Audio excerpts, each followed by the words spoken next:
اس ملک میں ظلم، فسطائیت، جبر عروج پہ ہے۔ صنم جاوید جو جیل میں قید ہے، طبیعت ناساز ہونے کے بعد ابھی ہسپتال اسے شفٹ کیا گیا۔ مسئلہ کیا ہے، پرابلم کیا ہے، یہ آپ کو بتاتے ہیں۔ اور صنم کے جو والدین ہیں وہ جناح ہسپتال کے باہر اکیلے کھڑے ہیں اور انتظار کر رہے ہیں اپنی بیٹی سے ملاقات کے لیے۔ اس حوالے سے میں آپ کو بتاتا ہوں۔ اس کے علاوہ نورین خان نیازی، انہوں نے پہلے کی طرح دوبارہ سے جو ہے خاموشی توڑی ہے، دوبارہ سے وہ بولنے لگی ہیں، دوبارہ سے وہ سوال کرنے لگی ہیں، دوبارہ سے وہ ان کو یہ بتا رہی ہیں کہ آپ نے کرنا کیا ہے۔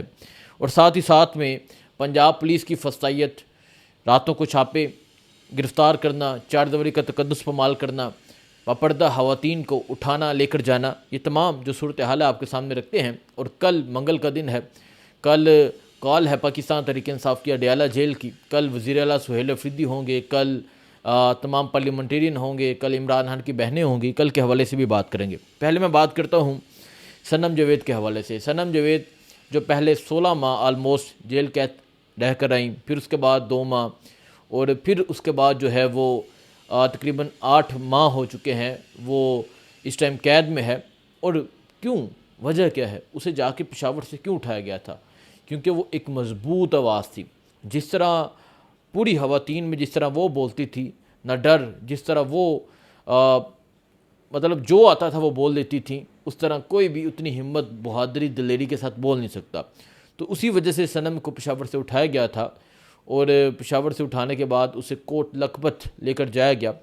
اور پھر یہ بھی پتہ چلا کہ جب اسے پشاور سے اٹھایا گیا تھا تو تقریباً 4 مرتبہ جو ہے وہ گاڑی چینج کی گئی، اور دھکے دے کے، اور جب اسے کوٹ لکھپت لے کر گئے تو اس کے جسم پہ نشانات تھے، اس طرح اسے لے کر گئے۔ وہ مزاحمت کر رہی تھی، لیکن 1 2 3 4 اور چوتھی گاڑی جو ہے وہ اٹک کے مقام سے اسے ڈالا گیا ایک نئی گاڑی میں، اور پوری رات پشاور سے لے کے لاہور تک پوری رات گاڑی چلتی رہی اور سفر ہوا، اور صنم کو کوٹ لکھپت جیل میں لے کر جایا گیا۔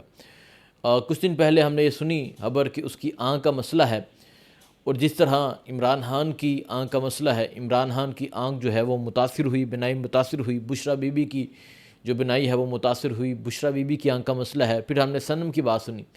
یہ ایسا جیل میں کیا کر رہے ہیں کہ آنکھوں کے مسئلے ہو رہے ہیں؟ یقیناً کچھ نہ کچھ یہ کر رہے ہیں، ورنہ ایسا نہیں ہو سکتا۔ اور اگر یہ کہیں ہم کچھ نہیں کر رہے تو پھر یہاں ایک اور سوال بنتا ہے کہ اگر عمران خان کہہ رہے تھے کہ میری آنکھ کا مسئلہ ہے تو آپ نے علاج کیوں نہیں کروایا؟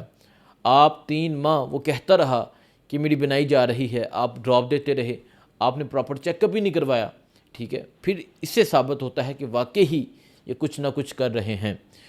تو اب صنم کا یہ معاملہ آیا تو آج ابھی میری صنم کی والدہ سے بات ہوئی، وہ کہتی ہیں کہ آج صبح مجھے پتہ چلا کہ صنم کی طبیعت خراب ہے، اسے جناح ہسپتال لے کر آئے ہیں، اور میں نے کوشش کی، میں نے مزاحمت کی ملنے کی، لیکن نہیں ملنے دیا گیا۔ بچوں کو لے کر گئی، بچوں کو نہیں ملنے دیا گیا، اور کیا مسئلہ ہے نہیں پتہ۔ لیکن ابھی اطلاعات یہ ہیں کہ رات کو طبیعت خراب ہو گئی تھی۔ ڈاکٹر یاسمین راشد وہ بھی وہاں جیل میں قید ہیں، انہوں نے صنم کو کوئی میڈیسن وغیرہ وہاں منگوا کے دی، لیکن طبیعت مزید بگڑ گئی، اور اس کے بعد اسے ہسپتال لے کر آیا گیا۔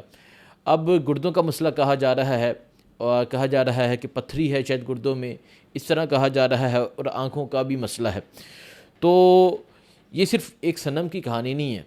دیکھیں، عمران خان، بشریٰ بی بی وہ تو ایک الگ بات ہے، لیکن اس کے علاوہ افتخار جٹ جیسے جوان، اس کے علاوہ عبداللطیف جیسے لوگ، مجاہد شاہ جیسے لوگ، اس کے علاوہ اور بہت اس طرح کے لوگ ہیں، وہ گجرانوالہ کھوکھر جو ہے اس جیسے لوگ جو جیلوں میں بیمار ہوئے، اور جب باہر آئے تو وہ 2 3 ماہ سروائیو نہیں کر سکے، ان کی ڈیتھ ہو گئی۔ یقیناً یہ جیلوں میں گندا پانی دیتے ہیں، جب گندا پانی دیتے ہیں تو ہیپاٹائٹس ہو جاتا ہے، جب گندا پانی دیتے ہیں تو گردوں کا مسئلہ ہو جاتا ہے، ٹھیک ہے؟ اس کے علاوہ کھانا صاف نہیں ہوتا، اس کے علاوہ وہاں کا ماحول ٹھیک نہیں ہوتا، آب و ہوا نہیں ہوتی، تو یہ چیزیں نہ ہونے کی وجہ سے جو ہے بیماری ہو جاتی ہے، جس کی وجہ سے بہت سے جوان جو ہے وہ اس پاکستانی قوم نے، ان ماؤں نے کھوئے ہیں۔ تو اب ایک تصویر آپ دیکھیں، یہ صنم کی والدہ ہیں جو یہ کہتی ہیں کہ میری بیٹی شیرنی ہے۔ یہ صنم کی والدہ ہیں جو اکیلی ہسپتال کے باہر کھڑی ہیں اور انتظار کر رہی ہیں اپنی بیٹی سے ملاقات کا، اور ان کی آنکھوں میں، ان کے دل میں کتنی تکلیف ہوگی اپنی بیٹی کے لیے کہ بیٹی ہسپتال میں ایڈمٹ ہے، جیل سے لے کر آئے ہیں، اور والدہ کو ملنے نہیں دیا جا رہا. اس طرح کی فسطائیت ہے. یہ حکومت جو ایک خاتون کی حکومت ہے پنجاب میں، اور اس خاتون کی حکومت میں جو کہتی ہے کہ خواتین ریڈ لائن ہے، اسے ذرا خیال نہیں کہ آپ خواتین کے ساتھ کیا کر رہی ہیں، آپ کی حکومت میں خواتین کے ساتھ کیا ہو رہا ہے. اور اس کے ساتھ ساتھ ہی آج ایک اور خاتون کو اٹھایا گیا، فضا عالم نام ہے، اور ہمیشہ یہ اڈیالہ جیل میں یا لاہور میں کوئی بھی پروٹیسٹ ہوتا ہے یہ نظر آتی ہیں. فضا عالم ہمیشہ یہ ایک باپردہ خاتون ہے، اور کسی بھی یونٹ کوئی بھی مطلب احتجاج ہوتا ہے، ریلی ہوتا ہے، اس میں یہ شریک ہوتی ہیں. کل ایک ریلی نکالی گئی لاہور میں. کیا انہوں نے کیا؟ تحریک انصاف کے جھنڈے تھے، مہنگائی کے خلاف احتجاج تھا، ریلی تھی، پراپر چلتی جا رہی تھی. ایسا نہیں تھا کہ آپ نے روڈز بند کر دی یا کوئی چیز جلا دی، کوئی بلڈنگ جلا دی. تو ایک ریلی نکالی. اس کے جرم میں رات 3 بجے یہ پنجاب پولیس، جسے کوئی اور کام نہیں ہے، یہ پنجاب پولیس چار دیواری کا تقدس پامال کرتی ہے، گھر میں داخل ہوتی ہے اور جا کے ایک اکیلی خاتون کو گرفتار کرتی ہے. ٹھیک ہے، مطلب پہلی تو بات کہ آپ مرد ہو کہ آپ گرفتار کر کے کسی کے کمرے میں جا کے کس طرح گھس سکتے ہیں، کس بنا پہ گھس سکتے ہیں؟ کیا عدالت بلا کے پوچھے گی کہ کیوں آپ؟ پہلے تو یہ بتائیں. دیکھیں انہوں نے مقدمہ درج کر دیا، لیکن کیا عدالت یہ پوچھے گی کہ پہلے تو یہ بتائیں کہ آپ کون سا وارنٹ لے کر گئے؟ کیا عدالت یہ بلا کے پوچھے گی کہ خواتین کیوں نہیں گئیں؟ کیا عدالت یہ بلا کے پوچھے گی کہ مرد چار دیواری کا تقدس پامال کر کے کس طرح کمرے کے اندر گھس گئے اور اس خاتون کو گرفتار کیا رات 3 بجے اور پھر اسے گرفتار کر کے لے کر گئے؟ تو یہ جو ہے اطلاعات آ رہی ہیں، اور اس طرح فسطائیت، جبر، ظلم جو ہے وہ کیا جا رہا ہے. ایک طرف صنم ہے، ایک طرف فضا عالم ہے، اور صنم کی والدہ جو ہے وہ ابھی بھی باہر بے سے انتظار کر رہی ہیں. اور اب میں بات کرتا ہوں نورین خانم نیازی کی. دیکھیں انہوں نے ایک بڑی زبردست بات کی، اور یہ بات جب عام لوگ بھی بیٹھتے ہیں، جب میڈیا کے لوگ بیٹھتے ہیں، ہم لوگ بھی یہ بات کرتے ہیں. وہ کہتی ہیں کہ محمود اچکزئی کو میں نے کہا کہ عمران خان کے دور میں 6 روپے پیٹرول مہنگا ہوتا تھا تو ایک طوفان برپا ہو جاتا تھا، اب خاموشی کیوں ہے؟ اب آپ لوگ کیوں نہیں کچھ کرتے؟ اور واقعی یہ بات ہے. دیکھیں یہ اپوزیشن لیڈر ہے نا محمود اچکزئی، ٹھیک ہے، اور وہاں سینٹ میں کون ہے؟ علامہ راجہ ناصر عباس. لیکن آپ مجھے یہ بتائیں کہ اپوزیشن، کیا آپ یہ سمجھتے ہیں کہ اپوزیشن کا کردار ادا کر رہی ہے؟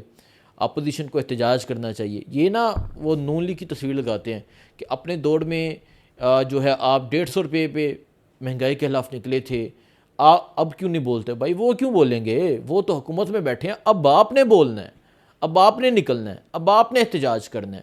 ٹھیک ہے، اور کہیں بھی اپوزیشن کا کردار ادا کرتے ہوئے نہیں دیکھا جا سکتا، اور نہ ہم دیکھ رہے ہیں. یہ اپنے مزوں میں، اپنی عیاشیوں میں مصروف ہیں. اور نورین خانم نے بڑا ایک جینوئن سوال کیا محمود اچکزئی سے کہ 6 روپے مہنگا ہوتا تھا تو طوفان برپا ہو جاتا تھا، لیکن اب مکمل خاموشی ہے.